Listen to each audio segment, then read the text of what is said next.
жесем, ұйықтасам деп тұрады. Бұлар тәннің құмары.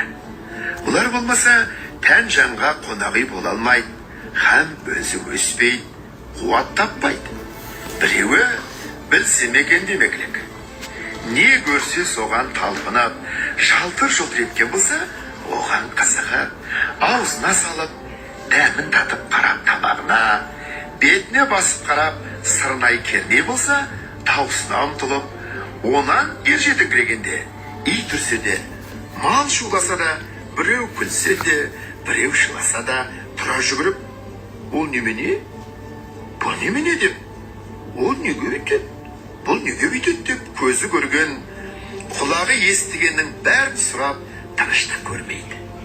Мұның бәрі жан құмары. Білсем екен, көрсем екен, үйренсем екен дегені. Дүниенің көрінген һәм көрінбеген сырын түгелдеп, ең болмаса денелеп білмесе, адамдықтың орны болмайды. Оны білмеген соң, ол жан адам жаны болмай, хайуан жаны болады. Әзелде Құдай тағала хайуанның жанынан адамның жанын ірі жаратқан. Сол әсерін көрсетіп жаратқаны.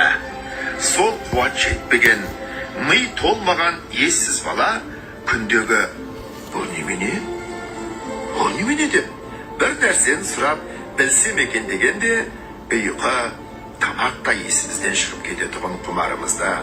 Ер жеткен соң ақыл кіргенде орнын тауып ізденіп, кісісін тауып сұранып, ғылым тапқандардың жолына неге салмайды екенбіз? Сол өрістетіп, өрісімізді ұзартып, құмарланып жиған қазынамызды көбейтсек керек. Бұл жанның тамағы еді. Тәннен жан артық еді. Тәнді жанға бас ұрғызса керек еді. Жоқ, біз олай қыла алмадық. Ұзақтай шулап, қарғадай барқылдап, ауылдағы боқтықтан ұзамадық. Жан бізді жас күнімізде билеп жүр екен. Ер жеткен соң, күш енген соң оған билетпедік. Жанды тәнге бас ұрғыздық.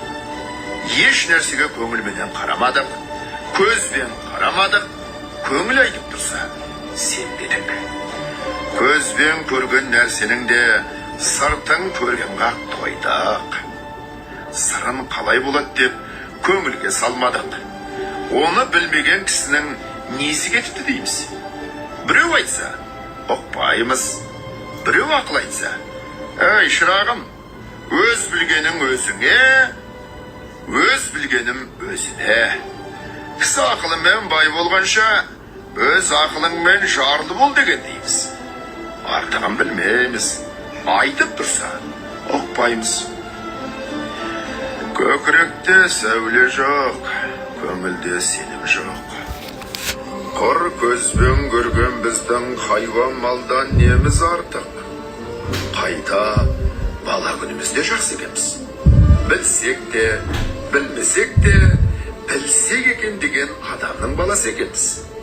Енді осы күнде хайуаннан да жаманбыз. Хайуан білмейді, білемін деп таласпайды. Ал біз түк білмейміз.